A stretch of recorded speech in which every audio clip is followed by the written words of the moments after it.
Like 5,000 likes to this video, we will upload more patriotic news. Thank you. Heads will roll. The leakers won't sleep tonight after what Jeff Sessions just did. Attorney General Jeff Sessions and Deputy Attorney General Rod Rosenstein are holding a news conference about the leak investigations on Friday. This culture of leaking must stop. Watch the jaw-dropping video below. Sessions announced that he will step up subpoenas against the media.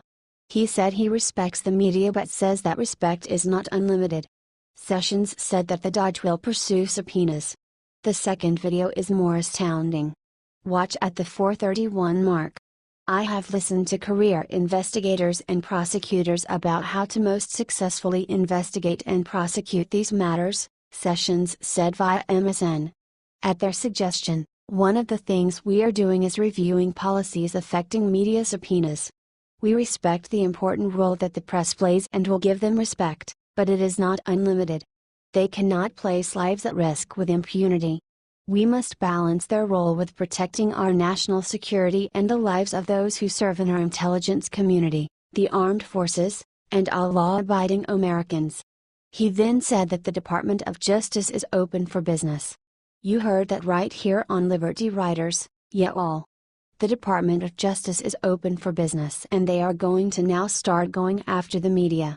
Let's scare the mainstream media. Comment take him down, Jeff below this post. Share with 3 of your Trump friends. The Trump army is coming.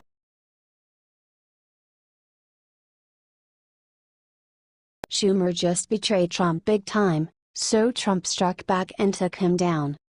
We all know that Democrats want nothing more than to either oust our president from the office we elected him to, or to make sure he cannot accomplish anything we, the people, elected him to do. One thing that they've been doing, behind the scenes, is making sure that many of Trump's executive nominees could not get to work. Again, this has been work we elected him to accomplish. Synonyms use tactics to slow down the important work Trump nominated these executive officials to do, during the battle for healthcare.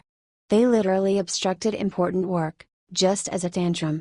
According to the Wall Street Journal, Chuck Schumer said, now that healthcare is over, I have told Leader McConnell we will agree on a robust package of nominees. When they weren't doing regular order on health care, we're not going to do regular order on the things they want. Seriously, folks? Isn't this why we elected Trump? To drain the swamp, to get this country moving again. These so-called representatives act like nothing more than big babies.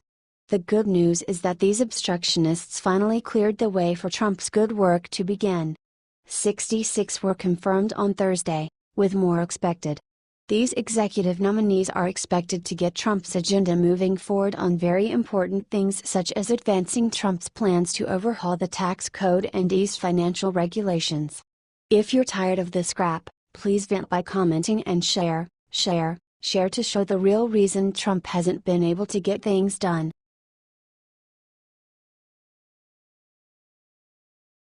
Red-handed Debbie Wasserman Schultz just said something insane about IT guy even after he was arrested. If there is one name in the entire Democrat Party that is as crooked Hillary Clinton, it is easily her number 2, Debbie Wasserman Schultz. It looks like Debbie may have finally doomed herself, and now her whole scheme is collapsing around her. Just last week her IT guy, Imran Awan, was arrested by the FBI fleeing the country for Pakistan. So what did Debbie do to retaliate?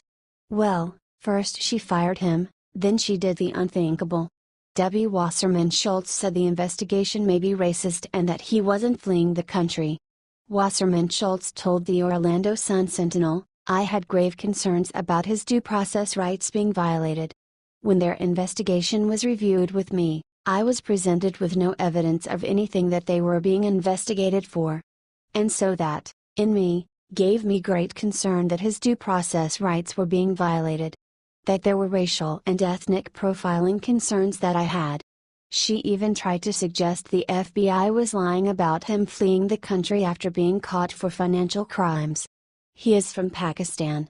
He's an American, a naturalized American citizen. When you're trying to flee, you don't fill out a form with your employer and go on unpaid leave. Oh, really? Is that also why you threatened the DC police chief to get a laptop of his before they could investigate it? Help share this out to everyone. The media is acting like this massive scandal is not happening and the world needs to know.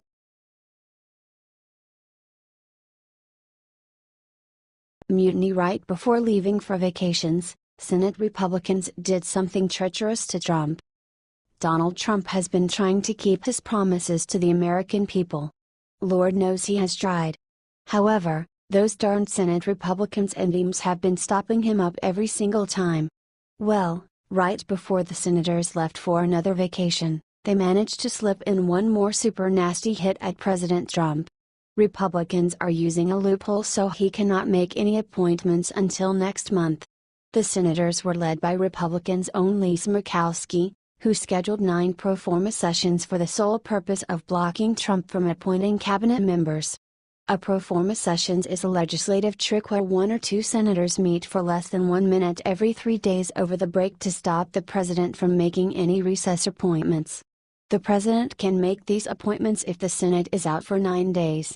This is exactly what I was worried about happening to Republicans after Obama. The ones in office now have become such obstructionists, they cannot even support the president when he is on their side. Still, this is not such an unusual happening. Mitch McConnell used the same tactic to block Obama from appointing a Supreme Court justice, and Dems used it to block another Obama appointment in 2012 when he overstepped his constitutional authority.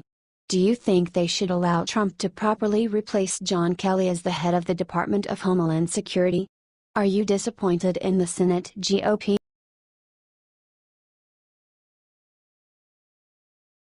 As Trump spoke earlier in West Virginia, reporters noticed the astounding thing behind him. The media has spent days upon days talking about the Russia collusion delusion. They have pushed this conspiracy theory without proof.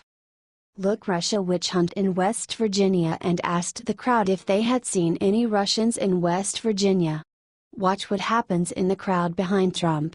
The deep state has been trying to take Trump out all week. It's horrid. Trump has such great sense of humor in the face of all this. President Trump, most people know there were no Russians in our campaign. There never were. We didn't win because of Russia. We won because of you. That I can't tell you. We won because we totally outworked the other side. We won because of millions of patriotic Americans voted to take back their country. Cheers. Have you seen any Russians in West Virginia or Ohio or Pennsylvania? Are there any Russians here tonight? They can't beat us at the voting booth. So they are trying to cheat you out of the future and the future that you want. The Russian story is dead.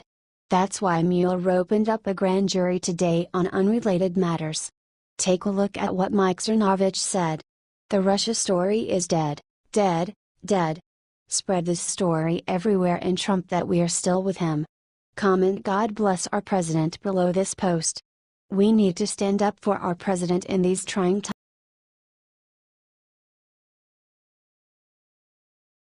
Seconds ago, Trump glanced off stage in West Virginia, then did something unthinkable. West Virginia's Governor Jim Justice announced that he was switching parties this Thursday during an appearance at President Donald Trump's rally in Huntington, W.Va. Watch the amazing moment below. Today I will tell you, with lots of prayers and lots of thinking, I can't help you anymore being a Democrat governor, Justice said. So tomorrow I will be changing my registration to Republican. Did you catch what Jim Justice said about Reince-Priebus? Watch it in the video below. This governor's flip shows the state's right turn as Trump's popularity throughout the state soars. This clip also shows the incredible moment that Trump has promised to restore coal industry jobs and has since revived the economy of West Virginia since he took office. This move has now blindsided the Democratic Party, who is now left in control of only 15 governor's mansions, says Politico. Liberty writers reported earlier that Justice would flip earlier in the day. Apparently, West Virginia Democrats were not given any advance notice about his new party loyalties. Share this all over the internet if you are so proud of our president and the work he has done to make the Republican Party stronger. We are sitting here in our office, Every one of us that is capable of standing on 2 feet, looking at each other saying, "Oh my goodness, did anybody see this coming?" Said Steve Roberts, president of the West Virginia Chamber of Commerce. I am surprised. However, when I worked with Gov.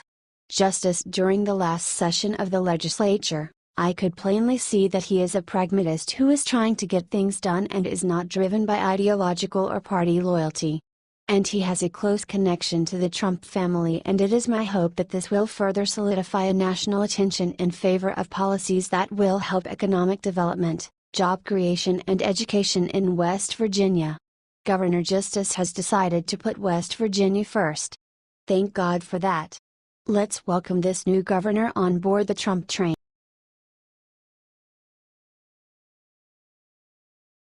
Trump was right. Look what sick thing 6 people were arrested in Boston for. Breaking news from Massachusetts shows 6 people, 4 of them state registry of motor vehicles clerks, were arrested on Wednesday for helping illegal immigrants get fake IDs, some of which were later used to register to vote in Boston. Aaron Devaney, the registrar of the RMV, put out this statement following their arrest. The RMV finds the alleged criminal and fraudulent actions of these individuals to be troubling and intolerable, and has also taken immediate steps to suspend the credentials allegedly fraudulently obtained as part of this enterprise. This is a huge case, and the full details are only just coming to light. There's a lot to unpack, so here is the breakdown. Evelyn Medina, 56, Annette Gracia, 37, Kimberly Jordan, 33, David Bremage, 46, Vivian Yoani Bree, 41, and an unidentified man going by Flacco were arrested on Wednesday for involvement in the fraudulent ID scheme. Medina, Gracia, Jordan and Bremage were RMV employees. According to authorities, Flacco and Bree helped their fake ID scheme. Flacco, an illegal immigrant from the Dominican Republic, was identified along with Bree as the document dealers. Bree would use fake documents to register clients to vote in Boston. Then, her and her client would bring the fake identification to one of the 4 RMV workers, who would accept cash for authentic RMV IDs. The IDs the group falsely created were immediately suspended as these arrests were made. The investigation began in 2015 when an anonymous letter tipped off the shady dealings. Remember how Democrats are always yammering on about how illegal immigrant voting is not a problem? Yeah, well, I think this is strong evidence to the contrary. The spokesperson for the Secretary of State, Deborah O'Malley, said in an email that based on the limited information provided by the U.S. Attorney's Office, it appears that none of these individuals have voted. The key word here is limited. They haven't looked at all the details yet, and it could be that voting fraud comes to light. It certainly wouldn't be surprising. It is great to know that this crew has finally been busted, but they highlight a real problem in illegal voting, and you know the MSM is going to cover this one up real quick. That's why we're asking you to share it far and wide so everyone can see. H/T Boston Herald